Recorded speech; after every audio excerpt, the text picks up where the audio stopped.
Teman-teman di Swedia dan selamat sore teman-teman yang ada di Indonesia. Eee, Pada kesempatan kali ini saya ingin mengucapkan selamat datang di acara Mari Ngopi, ngobrol bareng PPI Scania, menyambut Hari Pendidikan Nasional yang jatuh pada 2 Mei 2021 dengan tema Education There is no day without learning. Senang sekali pada kesempatan kali ini saya, Gaza, akan menemani bincang-bincang dengan teman-teman dan para narasumber kita selama sejam ke depan. Buat teman-teman yang sedang di Swedia, saya senang sekali bisa menemani waktu puasanya yang sekarang semakin lama daytime-nya semakin lebar. Dan juga senang sekali juga bisa menemani teman-teman yang ada di Indonesia yang ya anggap aja bisa dianggap sebagai ngabuburit ya, sambil nunggu buka, kita sharing-sharing, kita ngobrol-ngobrol seputar pendidikan dari beberapa, narasumber yang, bisa dibilang ada yang bilang berhubungan langsung, ada yang dengan pendidikan, dengan dunia pendidikan terutama di Swedia ya, Indonesia dan Swedia. Langsung aja saya perkenalkan terlebih dahulu narasumber-narasumber kita pada pagi hari ini. Yang pertama ada Mas Andri Mubarok, seorang PhD candidate di Maritime Logistics Program, the World Maritime University, yang juga seorang dosen di Teknik Industri Universitas Indonesia. Selamat pagi Mas Andri. Selamat pagi Mas Gaza, salam kenal semuanya.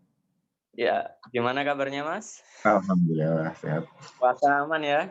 Alhamdulillah ya, makin panjang aja di sini di Malang. Sama kayak dulu tuh. Oke, kemudian saya sapa narasumber kedua kita, ya ini Bu Eka Resmiati Gunarson. Beliau adalah co-founder dari Bagus Foreningen dan juga seorang guru preschool di Malmo. Selamat pagi Bu Ati. Selamat pagi Mas Gasa dan semuanya. Terima kasih Mas Gasa dan PPI Scania yang sudah memberi kesempatan ya untuk bergabung di web. Kabarnya gimana Bu Ati? Sehat? Terima kasih, sehat semua. Alhamdulillah nggak kena COVID juga, sama sekali tidak.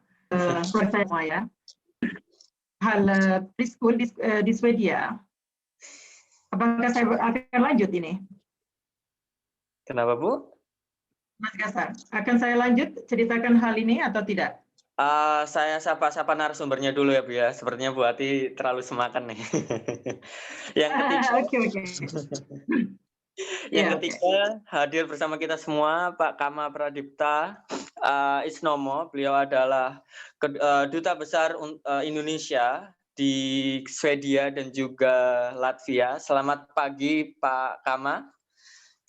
Selamat pagi Mas Gaza, selamat pagi teman-teman di Swedia, dan selamat siang teman-teman di Indonesia. Semoga sehat semuanya. Terima kasih atas undangannya. Gimana kabarnya Pak? Sehat, Alhamdulillah. Terima kasih. Kita semua berupaya untuk hidup dan juga menjaga kesehatan. Ya, Alhamdulillah ya Pak, kalau misalnya sehat-sehat selalu. Terima kasih juga udah menyempatkan waktu buat ngobrol-ngobrol kita hari ini Pak. Siap. Dengan senang hati, Mas. Jadi teman-teman bisa dilihat di sini kita bersama beberapa narasumber yang semuanya nih berkecimpung di dunia pendidikan atau bersinggungan dengan pendidikan. Kalau kita sendiri sebagai pelajar, di sini ada Bu Ati yang seorang guru menghabiskan banyak waktunya bersama teman-teman atau siswa-siswa anak-anak kecil ya Bu ya. Jadi teman-teman yang nanti mau tanya-tanya seputar pendidikan untuk anak-anak usia dini bisa ditanyakan ke Bu Ati. Kemudian untuk teman-teman yang di sini juga ada bersama kita kalau tadi tingkat pendidikannya dasar, sekarang ada yang tingkat pendidikannya advance. Ada dosen di sini Pak Andri, Mas Andri atau Pak Andri, saya panggil Mas saja ya, biar lebih kelihatan. Kayaknya kita nggak perlu jauh bedanya ya, guys ya. Kemudian di sini juga Pak Kama hadir di sini karena seperti yang kita tahu di Swedia stakeholder yang ada di sini banyak juga yang merupakan pelajar. Pasti nanti kalau misalnya kita ngurus-ngurus seputar kebutuhan kita selama di sini, kita bakal bersinggungan langsung sama Pak Kama. Jadi semuanya lengkap nih, semuanya berasal dari berbagai level, berbagai peran. Jadi jangan sungkan untuk bertanya nanti. Mungkin langsung aja ya, biar tidak berlama-lama lagi. Saya akan mulai tanya jawabnya. Yang pertama saya akan tanya dulu ke Mas Andri nih. Mas Andri, sebelumnya saya pengen tanya dulu gimana rasanya awalnya jadi dosen, sekarang kembali lagi menjadi mahasiswa. Iya, terima kasih Mas Gaza atas pertanyaannya ya. Sebenarnya saya relatif masih baru ya jadi dosen di Universitas Indonesia. Jadi ceritanya dulu lulus master 2017, biasa tuh kita mahasiswa Indonesia di luar negeri kan opsinya bekerja di luar negeri atau kembali ke Indonesia ya buat berkarir di Indonesia gitu. Karena sebelumnya ketika selesai S1 saya sempat kerja di industri gitu. Jadi kebetulan ada beasiswa dari pemerintah Indonesia yaitu LPDP, akhirnya resign dari kerjaan untuk nyari suasana baru, tantangan baru, lanjutlah buat sekolah ya ke luar negeri gitu. Selesai sekolah biasanya opsi bekerja di luar negeri atau karena beasiswa saya mewajibkan pulang, ya kita harus pulang ke Indonesia gitu. Nah,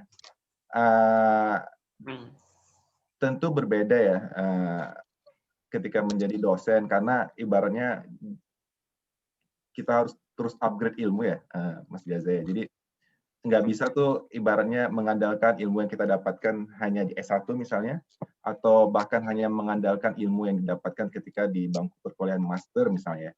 Tapi gimana caranya kita terus update ilmu kita agar ya ibaratnya mahasiswa ketika ketemu kita ya tanda kutip ya ada manfaatnya ya. Jangan sampai mereka lebih duluan tahu dibandingkan apa yang kita berikan di kelas misalnya gitu ya. Jadi memang challenge sekarang adalah ketika jadi dosen, karena perkembangan informasi, teknologi, dan sebagainya, mahasiswa gampang banget nih akses knowledge sekarang ini gitu.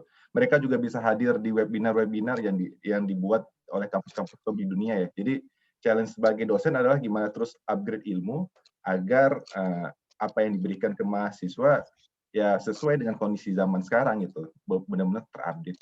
Nah, ketika kembali ke sekolah lagi, ya namanya dosen wajib sekolah ya, karena nggak mungkin cuma sampai program master doang gitu. Kembali tuh challenge berikutnya adalah saya merasakan karena program PhD agak berbeda dengan program master ya Mas Gaza. Jadi kita benar-benar melaksanakan riset secara mandiri, ibaratnya kita di training nih untuk menjadi independent researcher ya ke depannya gitu. Jadi benar-benar tuh gimana caranya berpikir kritis, bagaimana caranya bisa melahirkan inovasi baru dari sebuah penelitian, kebaruan dari sebuah penelitian, bagaimana meningkatkan membaca ya. Jadi kalau dulu mungkin membaca hanya untuk melaksanakan tugas, kewajiban, tapi sekarang benar-benar membaca dengan jumlah yang mungkin tanpa ada batasan ya, karena kita benar-benar dituntut buat mencari kebaruan dari ilmu yang kita tekuni. Jadi lumayan challenging di awal-awal perkuliahan PhD karena memang benar-benar harus beradaptasi lagi untuk terus apalagi ada supervisor yang ibaratnya sebagai partner kita diskusi. Kalau seandainya kita nggak mempersiapkan diri nih ketika ngetok pintu supervisor, kalau kita nggak siap, wah dibantai nih di ruangan gitu. Jadi benar-benar sebagai PhD student ya mau harus belajar lagi ya. Ibaratnya dulu menganggap ya udah cukup mungkin ilmu ketika masuk, ternyata enggak ya. Ilmu itu enggak terbatas sama sekali gitu. Jadi sebagai dosen tentu harus terus upgrade ilmu, belajar terus. Oh gitu ya. Pertanyaan lanjutan nih Mas. Mungkin banyak dari kita yang sering bingung setelah lulus mau ngapain. Tadi kan Mas tadi sempat dihadapkan sama dilema mau lanjut bekerja di profesional atau melanjutkan sebagai akademisi. Waktu itu kenapa Mas kok mantap memilih menjadi akademisi? Iya, kalau dibilang ya jalan takdir ya juga ya. Jadi memang tanpa direncanakan ada peluang buat jadi dosen. Kebetulan sempat berkoordinasi ya dengan dosen kebetulan saya juga S1 di UI, jadi sempat koordinasi dengan dosen di sana dan beliau menawarkan buat untuk gabung ke UI gitu. Ya itu satu. Yang kedua memang ada niatan buat kembali belajar ya, karena memang profesi dosen apa ya, mau nggak mau kita harus terus belajar ya.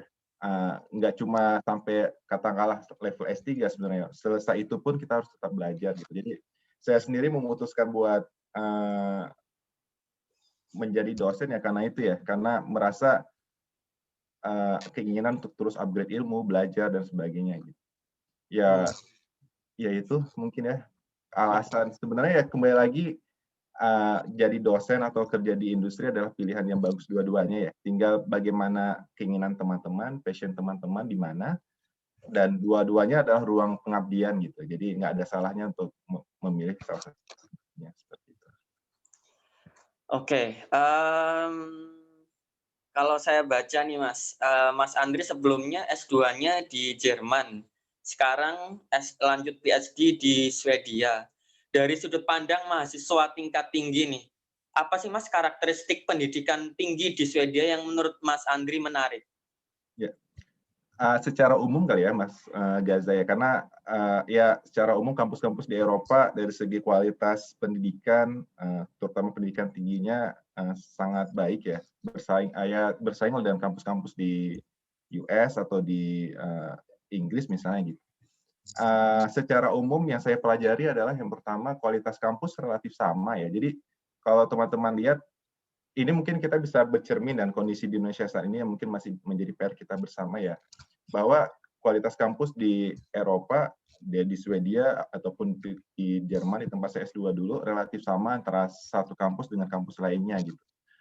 Mungkin ini jadi PR kita bersama di Indonesia. Kalau di Indonesia ketimpangan itu masih terasa ya, kampus-kampus besar di Jawa kualitasnya sudah bagus, namun di daerah masih relatif masih belum terlalu bagus gitu. Sehingga ini nih yang jadi PR bersama kita, bagaimana bisa mengupgrade kampus bareng-bareng bagusnya seperti itu. Yang kedua, dari segi kualitas kampus relatif sama, dari segi pendidiknya juga. Kalau saya sekarang ngerasain belajar di Swedia, katakanlah, saya benar-benar belajar dengan yang benar-benar ahlinya gitu ya. Kebetulan saya bidang maritim logistik, ibaratnya supervisor saya adalah orang yang mencetuskan tanda kutip term dari maritim logistik itu sendiri gitu. Jadi ya kita benar-benar belajar dengan ahlinya secara langsung, dan ini kesempatan langka sih sebenarnya. Mungkin buat teman-teman juga yang lagi master di Swedia, benar-benar nih kesempatan buat belajar dengan para ahlinya di kampus teman-teman masing-masing, itu benar-benar harus bisa dimanfaatkan sebaik mungkin gitu, agar knowledge-nya bisa dibawa balik ke Indonesia nanti, dan kita juga suatu saat bisa seperti mereka gitu, bisa sejajar dengan mereka nanti di masa yang akan datang seperti itu. Selanjutnya juga apalagi ya, kolaborasi dengan industri kali ya, yang terasa sekali kalau di kampus-kampus di Eropa. Jadi riset sudah berkaitan erat dengan industri. Jadi apa yang dilaksanakan di kampus biasanya dimanfaatkan oleh industri gitu. Nah ini mungkin PR masih menjadi tantangan ya di Indonesia, bagaimana riset-riset tersebut dapat dipergunakan di industri secara langsung, diimplementasikan di industri secara langsung. Atau juga di perkuliahan di kampus di Eropa, katakanlah sudah sering mengundang tuh praktisi-praktisi dari industri dan sebagainya agar bisa sharing knowledge dengan mahasiswa di kampus seperti itu. Mungkin itu ya. Oh gitu ya. Berarti lebih ke kesamarataan kualitas pendidikannya dari segi pendidiknya sama kolaborasinya ya. Kalau menurut Pak Kama gimana Pak? Apa tentang pendapat dari Mas Andri ini?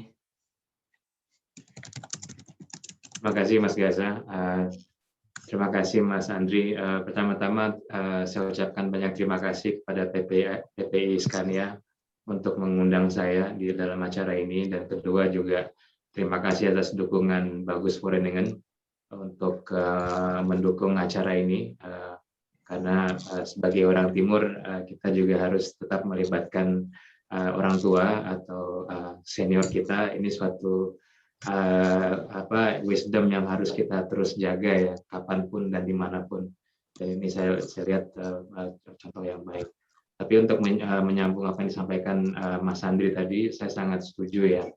Karena pertama mungkin saya fokus ke kebijakan Swedia yang mungkin cukup menarik untuk bisa kita terapkan juga, yaitu metode triple helix, yaitu pelibatan antara pihak akademisi universitas dengan pihak swasta maupun dengan pihak pemerintah ya. Jadi ini suatu kombinasi yang cukup baik, dan ini juga seringkali saya hadapi untuk dealing dan menarik calon investor Swedia ke Indonesia. Di situ kental sekali, ada aspek pemerintahnya, ada aspek research-nya, ada aspek industrinya. Jadi ini yang perlu kita dukung ya. Kemudian yang kedua mungkin pesan dari saya dalam konteks ini untuk membangun sektor industri di Indonesia. Mungkin sudah waktunya kita menyerahkan dan bermitra sepenuhnya dengan pihak industri atau pihak swasta kita. Kita ambil contoh di Swedia misalnya. Segala sesuatunya didrive oleh pihak industri, oleh pihak swasta.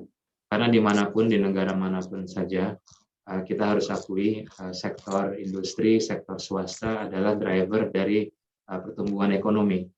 Ini harus kita akui. Pemerintah mungkin hanya ada pada tataran policy dan guidelines ya. Dan saya kira sudah waktunya mungkin pemerintah hanya fokus ke guidelines, policy, dan menyerahkan implementasinya di level lapangan kepada pihak industri dan swasta Indonesia. Ya, ini akan menjadi mungkin saya pikir ada baiknya untuk diterapkan ke depannya. Karena kalau kita tergantung pada pemerintah, sekali lagi mungkin tidak akan mendapatkan hasil yang optimal dalam waktu yang jangka pendek maupun jangka menengah ya. Ya kita lihat contoh aja Kementerian Ristek saja baru digabung dengan Kementerian Pendidikan ya. I think we wasted almost 5 years ya untuk benar-benar fokus apa sih kebijakan IPTEK kita. Kemudian 5 tahun berlalu, kemudian digabung lagi. It takes time. Saya tahu saya sudah 25 tahun ya berkecimpung di pemerintah. Betapa lamanya proses adjustment, alignment untuk menggabungkan dua kementerian ya. Nah saya kebayang pasti di sektor industri, sektor swasta, they cannot wait that long ya. Time is of essence. Jadi mungkin udah waktunya pemerintah berkolaborasi dengan mangku kepentingan di industri maupun swasta. Terima kasih Mas Gaza. Oh ya, terima kasih penjelasannya sekilas Pak Kama. Masih dengan pertanyaan sama ke Bu Ati. Kalau dari segi pendidikan tingkat dasar nih, menurut Ibu apa yang menarik dari pendidikan di Swedia? Masih di mute. Pendidikan di Swedia. Ya, sudah sekarang ya. Selamat pagi semuanya. Selamat pagi. PPI dan seluruhnya telah diberi kesempatan sekali lagi untuk dapat mengutarakan pendidikan preschool ya, bagian saya. Begini, preschool di sini, saya menjadi guru misalnya dalam hal pendidikan preschool, terutama saya juga menyukai anak-anak.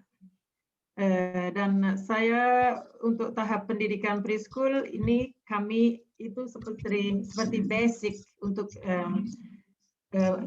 setelahnya menjadi profesor, jadi dosen dan sebagainya. Nah intinya kami ini memberi kesempatan, memberi semangat kepada anak-anak untuk menjadi lebih semangat belajar dan meneruskan untuk menjadi lebih pintar lagi. Begitu. Kalau yang menarik Bu dari pendidikan dasar di Swedia, apa nih Bu? Biar teman-teman yang mungkin kepikiran buat menitipkan anaknya nanti di pendidikan dasar di Swedia. Betul. Pendidikan dasar di Swedia kita Ya, pendidikan dasar Swedia ya inilah, misalnya kami mengajar anak-anak secara demokrasi, dan anak-anak bisa bebas. Kita tidak maksudnya bebas, tapi kita selalu mendidik dan membimbingnya ke jalan yang kita pikir itu benar. Dan kita mendidik anak ini supaya mandiri dan mengerti makna humanis dan respect, dan juga disiplin. Akan sendirinya jadi disiplin. Kita tidak mendisiplinkan anak, tapi akan sendirinya dia akan tumbuh disiplin itu dari hatinya.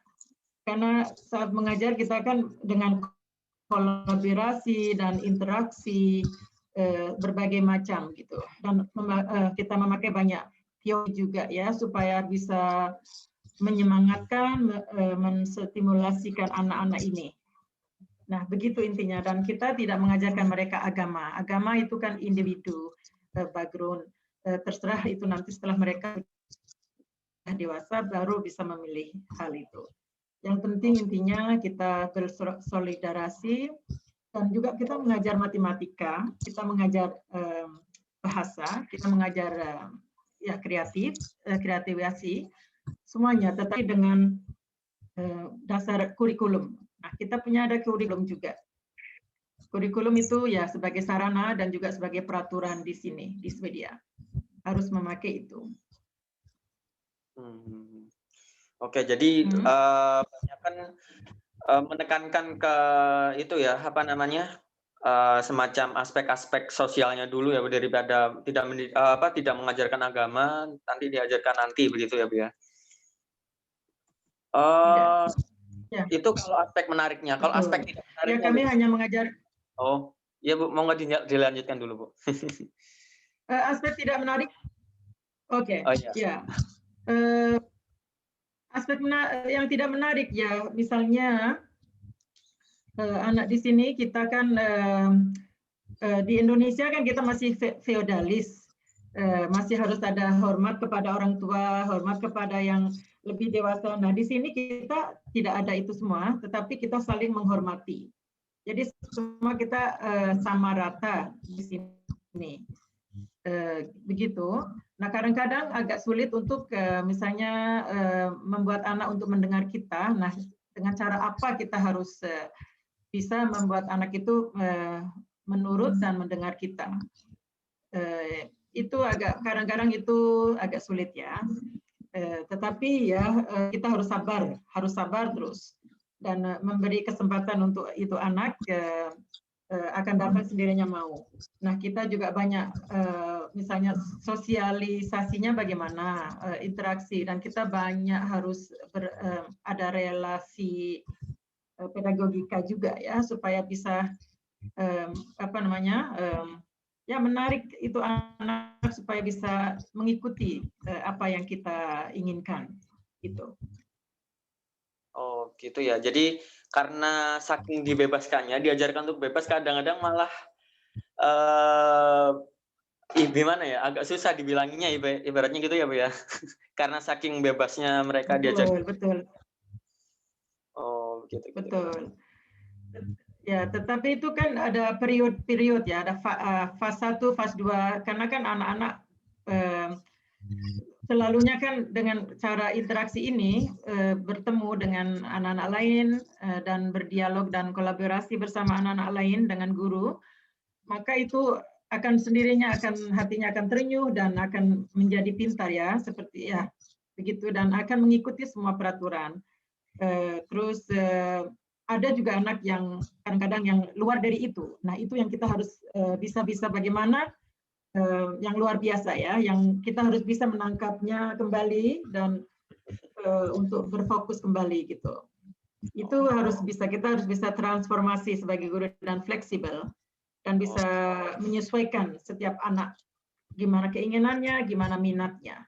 Nah, itu semua kita harus bisa memikirkan bagaimana lingkungan kita, apakah karena lingkungan yang membuat anak ini begini, ataupun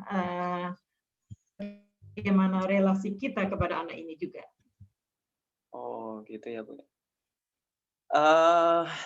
Tantangan tersendiri lah, Bu, ya, untuk pengajar preschool anak-anak kecil dengan kondisi seperti itu. Kalau menurut Pak Kama nih, Pak, sebelum jadi duta besar sempat nggak Pak menemukan hal-hal semacam ini, hal-hal yang mungkin dirasa tidak menarik atau bakal menjadi tantangan buat pendidikan atau selama kerja Bapak nanti? Hal-hal yang tidak menarik di Swedia yang mungkin bakal menjadi tantangan bagi kerja Bapak nanti selama beberapa tahun ke depan. Ya, yang pasti tantangannya COVID ya, pandemi ya. Sebagai contoh aja, sejak saya tiba bulan Oktober 2020, mungkin 90% lebih ya interaksi yang saya lakukan dengan pihak pemerintah, pihak universitas, pihak swasta, pihak investor, bahkan dari saudara-saudara dari sebangsa setanah air di Swedia pun dilakukan secara virtual seperti ini.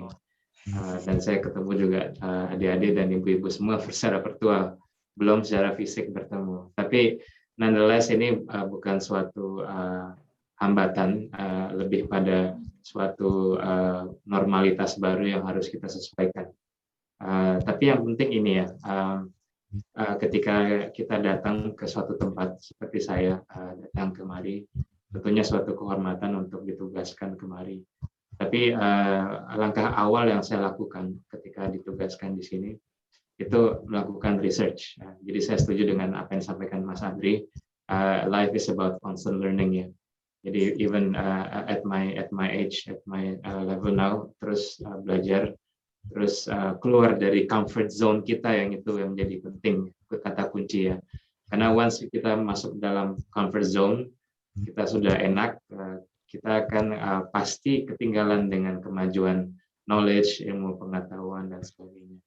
Jadi pertama kita harus research apa itu Swedia. Dan yang penting itu kita harus lihat sejarahnya ya. Nah, mungkin ini yang saya ingin tekankan di sini ke teman-teman mahasiswa. Kadang kita selalu mengabaikan aspek sejarah ya untuk melihat sesuatu. Kadangkala jawaban masa kini, tantangan masa kini itu jawabannya ada dalam sejarah. Karena at one point in time sejarah itu akan berulang terus ya. Nah, jadi penting kita untuk mempelajari sejarah Swedia. Bagaimana Swedia itu sejarahnya seperti apa. Dari sejarah itu kita bisa mempelajari satu demi satu mengenai psikologis orang Swedia seperti apa, perilaku orang Swedia seperti apa, bagaimana mereka menerapkan sistem pendidikannya di sini, bagaimana mereka membangun perekonomian mereka di sini, kenapa mereka memiliki keunggulan di bidang tertentu dalam sejarahnya dan dalam sejarah pendidikannya. Jadi itu mungkin aspek yang harus kita pelajari sejarah. Kemudian dari situ akan terbuka dan akan mudah untuk kita mempelajari kebijakan maupun status Swedia saat ini dalam konteks here and now ya. Karena kita sudah mengetahui sejarahnya seperti apa. Kemudian ketika kita mempelajari statusnya sekarang, itu sangat mudah kita fitting all the pieces of the puzzle together ya. Mungkin itu satu metodologi untuk membedah atau menelaah suatu studi kasus ya. Jadi ini yang mungkin kita penting harus lakukan. Tantangan selalu ada, tapi kalau kita lihat di sejarah, sejarahnya apa? Masyarakat Swedia itu sangat egaliter. Masyarakat Swedia sangat fleksibel ya, mereka sangat bisa menyesuaikan keadaan lingkungannya dan sekitarnya, dan ini mungkin yang kita manfaatkan. Dan saya yakin dalam tantangan saat ini justru opportunities-nya cukup banyak ya, meskipun pandemi sekarang sudah terus berjalan, tapi saya lihat masih banyak minat investor Swedia untuk terus datang invest ke Indonesia. Di lain itu juga dengan masa pandemi ini, kalau kita lihat perusahaan-perusahaan Swedia yang ada di Indonesia, justru mengalami profit margin yang lumayan dibanding let's say pra-pandemic ya. Jadi misalnya ada, I don't want to mention which companies ya, tapi ada beberapa companies di Swedia yang sudah lama ada di Indonesia. Dia bermitra dengan mitra UKM Indonesia, dan dengan adanya pandemi mereka mengubah sistem bisnis prosesnya ke e-commerce. Ya. Dan e-commerce ini mereka bermitra dengan perusahaan-perusahaan unicorn di Indonesia. Dan karena e-commerce ini mereka profitnya naik. Karena mereka profitnya naik, berarti perusahaan mitra Indonesia mereka, unicorn Indonesia juga profit juga kan. So this is the kind of things that we have to think out of the box ya. Memanfaatkan pandemi ini sebagai opportunities. Saya yakin pasti ada. Mungkin itu ya. Makasih. Oh gitu ya Pak ya. Jadi Bapak tadi Bapak sebutkan beberapa sifat-sifat dari sikap-sikap dari orang Swedia seperti apa, orang Swedia egaliter, orang Swedia fleksibel.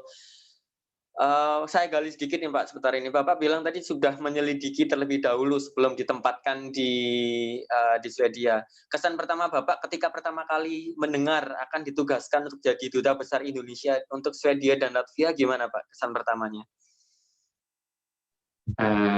Yang pertama suatu kehormatan untuk bisa ditugaskan kemari, dan juga at the same time tantangan ya, untuk saya untuk coba untuk bersama teman-teman KBRI untuk benar-benar deliver, mencapai suatu deliverable yang bisa langsung dirasakan oleh rakyat Indonesia.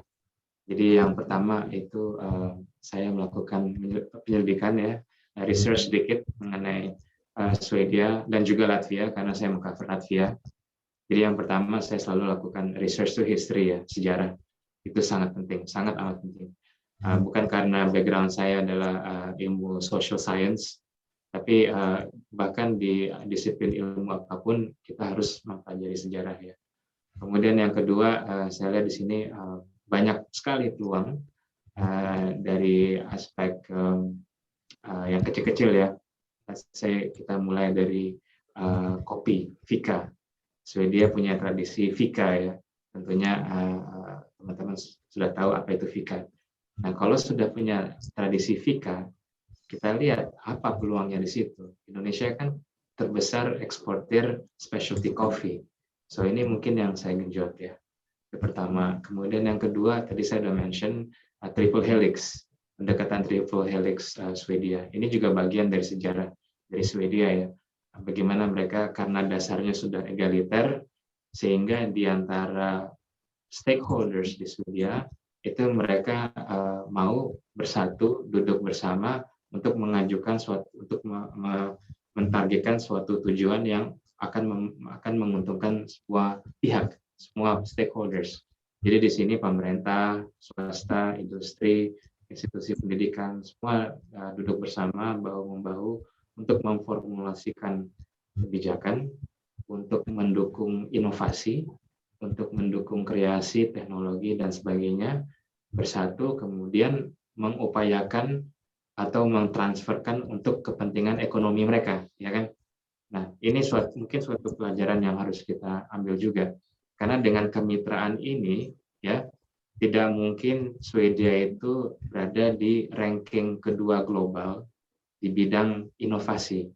Tahun lalu berdasarkan World Intellectual Property Organization report dari WIPO ya, Swedia itu menggeser urutan Amerika Serikat di posisi kedua. Ya, jadi posisi pertama untuk global innovation itu Swiss, kedua Swedia, ketiga Amerika Serikat ya. Bedanya Swiss sama Swedia apa? Swiss hanya jual paten ya ke perusahaan-perusahaan global, ke MNCs, multinational companies. Swedia on the other hand, mereka mempatenkan inovasi mereka dan mereka collaborate dengan pihak pemerintah dan juga pihak industri mereka untuk supaya paten ini, inovasi ini bisa dibangun oleh industri mereka untuk kepentingan ekonomi mereka. Nah, ini yang mesti kita pelajari dan ini yang saya manfaatkan, makanya karena itu kolaborasi Triple Helix ini saya coba padukan dengan Indonesia sini Indonesia mungkin dari aspek pemerintah, dari aspek industri, dan juga dari aspek pendidikan. Kemudian yang ketiga, mungkin yang terakhir, SDGs ya. Mungkin teman-teman yang sudah kuliah di sini aware betapa strong attachment-nya Swedia, bukan hanya pemerintah, tapi seluruh stakeholders di Swedia terhadap SDGs ya. Bagaimana mereka bisa comply dengan seluruh goals SDGs. Mungkin adik-adik semua sudah tahu bahwa ada ranking compliance SDGs di dunia ya. Tahu kan ranking satunya siapa? Siapa Pak? Barangkali ada yang teman-teman belum tahu nih. Oke. Untuk informasi, reportnya sudah keluar. Ranking satunya adalah Swedia. Oh. Indonesia alhamdulillah rankingnya 101. So we have a lot of catching up to do. Ya. We have a lot of catching up to do.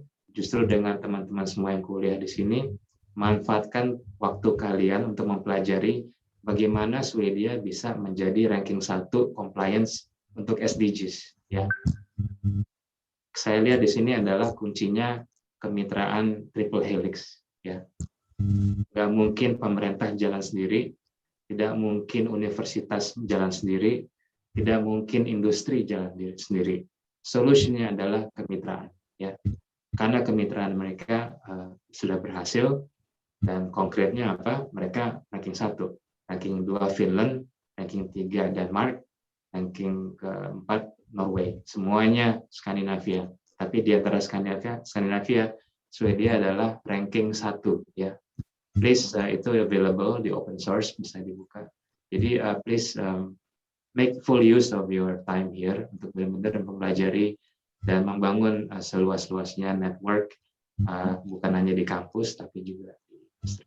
Itu saja mungkin Mas Gaza. Oke, terima kasih Pak. Saya juga baru tahu ternyata Swedia ini menduduki peringkat 1 ya tadi Pak ya, masalah SDG. Oke, masih nyambung seputar SDG tadi, berarti saya tangkap dari Pak Kama bahwa salah satu tren pendidikan di Swedia itu adalah berhubungan sama SDG. Kalau menurut Mas Andri sama Bu Ati gimana nih? Kalau tren pendidikan di Swedia kalau menurut Bapak dan Ibu seperti apa? Mungkin dari Mas Andri dulu. Ya, terima kasih Mas Gaza atas pertanyaannya. Setuju sebenarnya apa yang disampaikan Pak Kama ya. Yang pertama itu sustainability SDGs jadi concern kampus di Swedia dan juga di Eropa. Pengalaman belajar di Swedia dan juga di Jerman, ibaratnya apapun jurusannya pasti ada topik tentang sustainability yang asik gitu. Jadi saya belajar logistik, pasti ada sustainable logistik dan sebagainya. Jadi semua aspek keilmuan akan menuju ke sana gitu. Karena concern sekarang tentu tidak hanya bagaimana bisnis bisa menghasilkan profit sebesar-besarnya, tapi juga bisa berdampak positif terhadap lingkungan dan juga berdampak positif juga terhadap masyarakat sosial gitu. Jadi setuju banget bahwa aspek sustainability jadi tren saat ini, bukan tren ya, tapi memang menjadi perhatian ya, termasuk di dalamnya universitas dan pendidikan tinggi. Yang kedua, sepenglihatan saya, tren saat ini juga entrepreneurship ya, Mas Gaza. Jadi kampus-kampus di Eropa, di Swedia menekankan ya bagaimana entrepreneurship bisa jadi bahagian dan kultur dari mahasiswanya gitu. Entrepreneurship di sini juga bukan dalam artian bagaimana meng-create startup saja ya, tapi juga bagaimana bisa menghasilkan inovasi, kemandirian dan sebagainya. Tentu akan berdampak baik terhadap pertumbuhan ekonomi dan juga kemandirian bangsa gitu. Dan ini juga bisa jadi contoh ya yang bisa kita ambil dan kita pelajari dari berbagai kampus di Eropa dan di Swedia, bagaimana entrepreneurship jadi bahagian penting dari pendidikan saat ini seperti itu.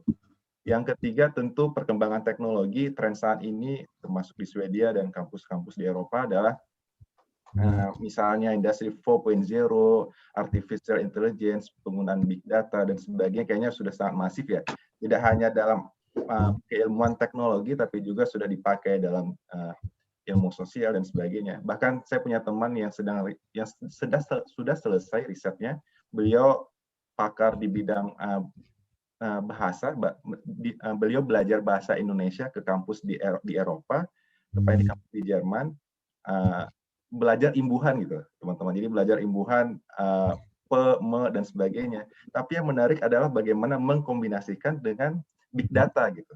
Jadi dia mengkaji data bahasa Indonesia di Eropa dan mengcombine dengan big data. Jadi memang penggunaan artificial intelligence, big data dan sebagainya sudah sangat masif sekarang dan sudah terkoneksi ya dengan pendidikan tingginya gitu.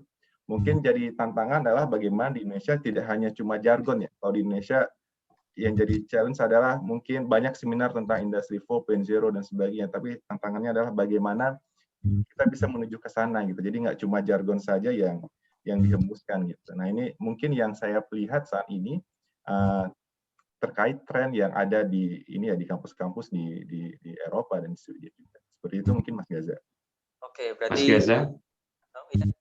Mas Gaza, saya udah kirim di chat room link SDG Compliance Ranking ya. Oh ya, Bisa dicek. Nah, silakan dilihat skornya. Swedia itu 84,72 ya. Indonesia nilainya kita lihat berapa? 65,30.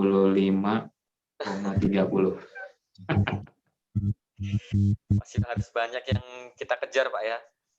Justru teman-teman semua yang harus mengejar ini.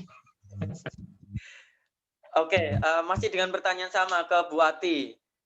Setuju nggak Bu kalau misalnya tren pendidikan di Eropa, terutama di Swedia itu berhubungan sama SDG? Kalau di tingkat pendidikan itu gimana Bu? Kenapa Bu? Ya, termasuk ada hubungan juga. Karena untuk tren dalam pendidikan di sini kita selalu harus kita implementasikan antara teori dan praktik itu terus-menerus harus berjalan. Dan kita selalu revisi.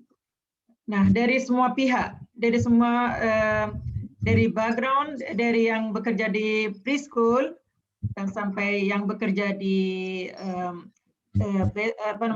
universitas atau industri dimanapun, itu tetap harus ada praktik dan teori, itu harus ada koneksi selalu. Saya penasaran gini Bu, kalau di tingkat pendidikan dasar, gimana para guru ibaratnya mengajarkan atau menanamkan nilai-nilai ke anak-anak kecil? Maksudnya anak-anak kecil kan nggak tahu nih Bu, SDG itu apa, tapi gimana nih? Gimana mengajarkan ke anak-anak kecilnya? Ya, kita ajarin dari praktik. Nah, misalnya kita ada buku.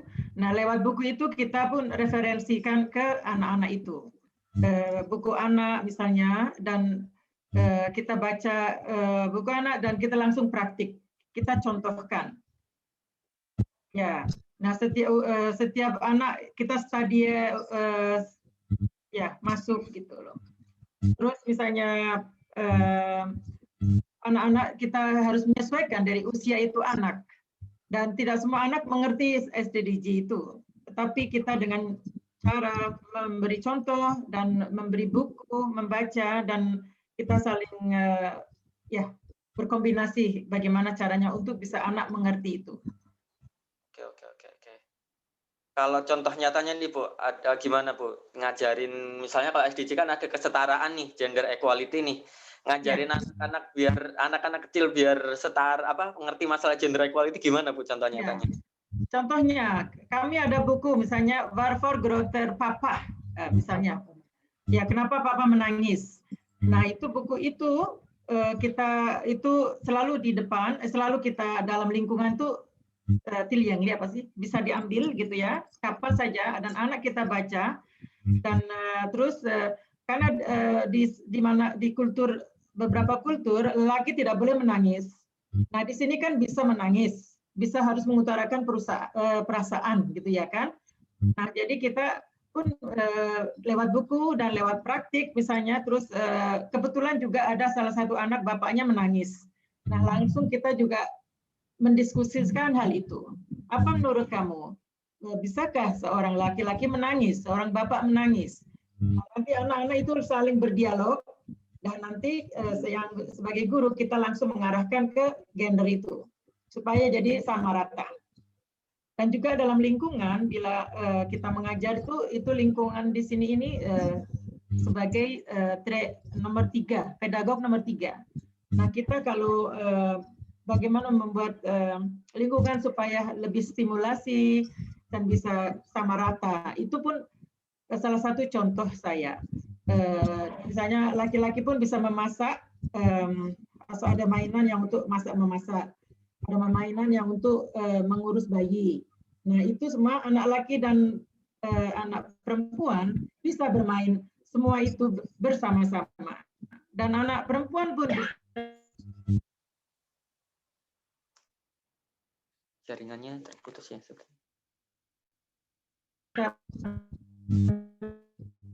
Membuat helikopter, bisa membuat mobil dan jalanannya. Dan aku mengajar anak 1-3 tahun dan 1-5 tahun juga. Nah, dari sudah dibiasakan rata. Tidak ada yang tugas laki-laki harus begini, tugas perempuan harus begini, tidak. Kita sama rata. Dan terus juga kita mengajarkan misalnya buku yang misalnya ada mengenai pekerjaan. Nah, pekerjaan pun itu kita beberkan terus di lingkungan. Nah, anak itu langsung selalu membuka-buka buku. Nah, kita selalu menyambut dan ya berdialog dan bicara hal itu juga. Walaupun laki-laki bisa menjadi juga guru dan nurse dan sebagainya, atau cookers, tukang masak pun begitu juga. Jadi oleh sebab itu anak-anak sekarang sudah mengerti hal wanita dan tidak. Terus juga sekarang ini di sini kan banyak yang kayak waria, wanita waria juga ya.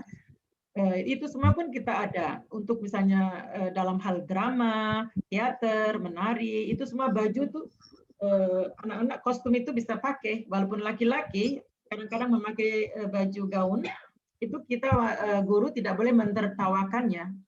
Kita tetap harus menyanjungnya dan bilang ya, ada siapa lagi yang mau ikut pakai baju ini gitu. Nah, jadi semua rata, nanti guru ikut aktif dan mengajar, dan secara itu kita bisa. Oke, kamu kita rolek itu drama ya, teater gitu. Misalnya anak mau main jadi Elsa. Nah, kadang-kadang laki-laki ingin jadi Elsa juga. Jadi tidak apa-apa, kita bolehkan itu semua sementara dalam hal bermain. Karena kita kan belajar melalui bermain.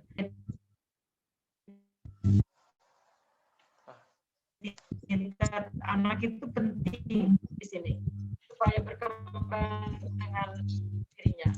So kalau memang anak itu nanti jadi misalnya waria atau apa, itu yang penting anak itu sejahtera dan berkembang dan mengutarakan isi hati supaya jadi kuat jati dirinya dan lambat begitu. Oke. Terus juga di sini maaf ya, orang tua itu kadang-kadang juga hambatan. Orang tua kadang-kadang juga hambatan karena banyak dari kebudayaan masing-masing yang masih begitu kan. Nah, tidak membolehkan. Lalu ya aku menemui orang tuanya dan langsung aku tunjukkan itu kurikulum. Dalam kurikulum sarana. Nah, oleh sebab itu dalam hal preschool bermain itu dibolehkan. Yang penting di rumah mungkin kalian bisa nentuin sendiri bagaimana anak di rumah kalian gitu. Jadi selalunya sih bisa. Kalau aku profesional gitu dan menginformasikan orang tua, so mereka akan mengerti. So akhirnya kadang-kadang aku juga bingung, datang dengan gaun. Itu anak laki-laki itu datang dengan gaun dari rumah. Ya. Karena mereka mendengarkan bahwa anak itu bisa berkembang dengan secara bermain. Ya. Gitu. Gitu ya Bu ya, berarti caranya juga dengan role play dan sebagainya biar anak-anak juga bisa ikut belajar lebih menghayati gitu ya. Oke, teman-teman, karena apabila teman-teman ada punya pertanyaan bisa dituliskan di chat kepada siapa, atau misalnya langsung aja secara general mau tanya apa, bisa juga langsung dengan mengangkat tangan, raise hand, ada fitur raise hand. Bisa silakan teman-teman dengan senang hati para narasumber di sini available untuk menjawab pertanyaan teman-teman. Oke. Sambil menunggu pertanyaan, apakah ada pertanyaan di sini? Belum ada. Apa ya? Saya kembali lagi ke Mas Andri dulu ya. Oleh-oleh buat Indonesia setelah berkuliah di Swedia dan Jerman. Wah, berat nih Mas Gaza. Saya sendiri belum selesai kuliahnya sebenarnya ya. Jadi pertanyaannya sangat berat sebenarnya. Mungkin secara umum kali ya, karena kalau ditanya apa ya, saya belum selesai kuliah, masih belajar, masih di fase awal, baru ya 7 bulanan PhD di sini, jadi masih banyak yang harus dipelajari. Secara umum mungkin ya ini mungkin buat saya pribadi dan juga mungkin buat teman-teman yang sedang menempuh sekolah di Swedia, ya manfaatkan waktu dengan sebaik mungkin ya, karena kesempatan sekolah ke luar negeri, ke Swedia, itu sangat jarang, sebuah privilege yang harus dimanfaatkan dengan sebaik mungkin gitu ya. Nggak semua orang Indonesia, nggak semua anak Indonesia punya kesempatan yang sama gitu. Jadi bersyukurlah kita yang punya kesempatan itu, dan mudah-mudahan bisa transfer knowledge nih ke teman-teman yang belum memiliki kesempatan yang sama seperti kita. Itu yang pertama. Yang kedua, memperkuat jejaring ya secara global ya, karena tentu kita sekarang ini ibaratnya ya global citizen ya teman-teman. Jadi ya kita terkoneksi dengan siapapun di dunia ini gitu. Jadi nggak cuma sesama warga Indonesia di Indonesia, tapi kita terkoneksi dengan siapapun gitu. Nah, jejaring yang teman-teman dapatkan ketika di perkuliahan, baik itu dengan sesama mahasiswa atau juga dengan dosen, penelitinya, tentu harus dimanfaatkan dengan sebaik mungkin, dijaga, sehingga nanti ketika diperlukan ketika di Indonesia untuk kepentingan bangsa dan negara, tentu bisa dimanfaatkan jejaring tersebut seperti itu. Yang terakhir mungkin ya persiapkan bekal dengan sebaik mungkin, karena ibaratnya kalau saya sih biasanya biasanya berpikir bahwa ya kuliah ke luar negeri, apakah itu S2 atau S3 adalah sarana training ya teman-teman sebenarnya. Kita training, kita belajar agar nanti siap tuh ketika balik ke Indonesia buat berkontribusi seperti itu. Jadi masa training itu biasanya ya kita buat terus belajar. Buat kesalahan pun nggak masalah ketika belajar sebenarnya, karena memang momennya adalah momen belajar gitu. Nah, ketika nanti pulang ke Indonesia adalah benar-benar tuh arena kontribusi, arena tanda kutip pertarungan ya untuk membawa perbaikan ke negara gitu. Jadi manfaatkanlah waktu yang ada, karena memang nggak semua orang punya kesempatan yang sama seperti kita sih, gitu sih Mas Gaza. Oh gitu ya. Jadi lebih ke memanfaatkan jejaring, memanfaatkan koneksi ibaratnya ya. Kalau Bu Ati dulu nih, pesan buat para orang tua dan pendidik di Indonesia dan juga di Swedia, mungkin yang sekarang lagi di Swedia. Ya, menurut saya sih ya salah satunya yaitu agama ya, ideologi.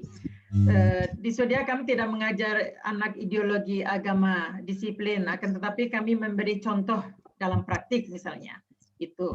Dan anak-anak di sini pun sudah dilatih bisa misalnya mencari pertolongan 112.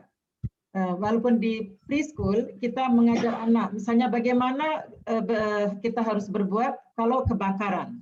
Nah itu sudah dilatih. Kita menelpon 112 dan kita memanggil pertolongan langsung untuk misalnya kita harus memberi nama saya siapa gitu, terus tolong kita minta tolong di sini ada kebakaran. Nah begitu. Jadi caranya ya 1, 2 mata. Jadi anak-anak itu ingat itu nomor 1 mulut, 1 hidung, 2 mata. Terus macam itu, terus bagaimana langsung praktikan juga. Dan kita pun ikut lari keluar misalnya. Ya. Terus kedua, yang kebersamaan inilah di Indonesia ya. Misalnya kita pun tetap ya di Swedia pun ada bahasa, di Indonesia pun ada bahasa. Kreativitas pun tetap ada di Indonesia dan di sini juga sama. begitulah menurut saya. Dan kemandirian itu, disiplin, kemandirian, komitmen, sangat penting itu. Dan selalu revisi, ya. Selalu revisi kurikulum. Dan karena dalam bidang pendidikan tidak selalu harus sama terus, karena anak-anak pengetahuannya lebih luas lagi setelah ada internet dan berbagai macam media. Jadi kita pun harus menyesuaikan terus dan revisi. Oke, kalau terakhir Pak dari Pak Kama, ada pesan nggak Pak buat teman-teman yang sekarang lagi di Swedia atau yang mungkin lagi di Indonesia dan mau ke Swedia atau malah yang di Indonesia, tentang pendidikan Pak? Singkat saja. Terima kasih Mas Gaza. Mungkin yang pertama di Swedia, yang pertama mereka punya keunggulan inovasi dan teknologi, ya. Jadi kalau mau benar-benar memanfaatkan studi di Swedia, tolong diambil fokus studi yang menjadi added value atau competitive edge dari Swedia itu sendiri, yaitu inovasi dan teknologi. Yang kedua, meskipun di sini semua orang bisa berbicara bahasa Inggris, dan saya yakin juga teman-teman yang akan kuliah di Swedia juga bisa berbahasa Inggris, tapi please find time ya, dan juga invest time untuk belajar bahasa Swedia, karena saya yakin belajar bahasa itu adalah aset dimanapun kita berada, apalagi kalau kita ada rencana untuk kerja di perusahaan Swedia, ya, ini nilai tambah. Kemudian yang ketiga, setibanya di Swedia, mohon menjadi duta besar juga untuk student Indonesia. Jaga nama baik Indonesia, jaga jati diri kita semua, tunjukkan bahwa kita adalah mahasiswa-mahasiswi yang bagus, berprestasi, bermotivasi tinggi, dan ingin memberikan sumbangsih pada ilmu pengetahuan baik di Indonesia maupun di Swedia. Mungkin itu saja Mas Gaza. Terima kasih. Oke, terima kasih buat Pak narasumber telah memberikan pesan dan kesan untuk pendidikan di Indonesia yang lebih baik. Semoga saja kita semua berdoa di Hari Pendidikan Nasional ini pendidikan di Indonesia bisa menjadi lebih maju, lebih berimbang ya, kalau kata Mas Andri, lebih merata pendidikannya sehingga nanti akan muncul agen-agen perubahan yang ada di Indonesia. Oke, itu yang bisa kami sampaikan. Sebelumnya saya mengucapkan terima kasih kepada para narasumber yang telah menyempatkan waktunya. Sebenarnya menarik sekali. Saya ingin menggali lebih dalam gimana perbandingan Indonesia, Swedia dan Jerman dengan Mas Andri. Saya juga ingin tahu lebih dalam teknis-teknis yang diajarkan sama Bu Ati. Sama kalau buat Pak Kama mungkin lebih ke tantangan-tantangan dan kondisi kerjasama Indonesia dan Swedia sekarang. Tapi tak terasa sekarang sudah 1 jam waktu berlalu, saking banyaknya yang kita diskusikan. Saya juga ingin mengucapkan terima kasih kepada para penonton yang sudah hadir.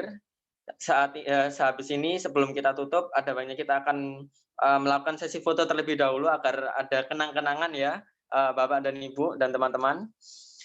Buat para penonton, saya harapkan untuk mengaktifkan kameranya. Kita foto bareng. Kapan lagi nih kita bisa foto bareng narasumber keren kita nih?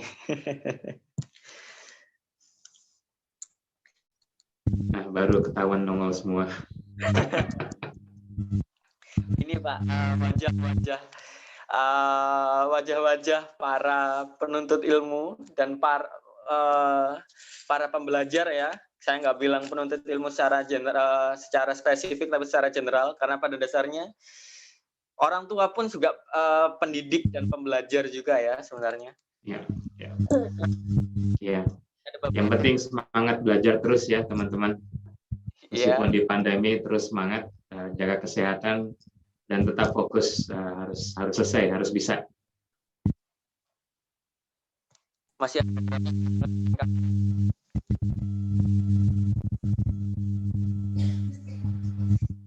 Oke, kalau sudah saya serahkan buat Hamzah koordinasi sesi foto. Oke, terima kasih Mas Gaza, dan oke teman-teman, saatnya kita waktunya untuk mendokumentasikan acara kita pada hari ini. Oke, pada hitungan ketiga akan saya screenshot ya. Jadi jangan lupa untuk berikan senyum terlebar dan berbahagia untuk acara hari ini. Oke? Oke. Mari kita mulai. 1, 2, 3.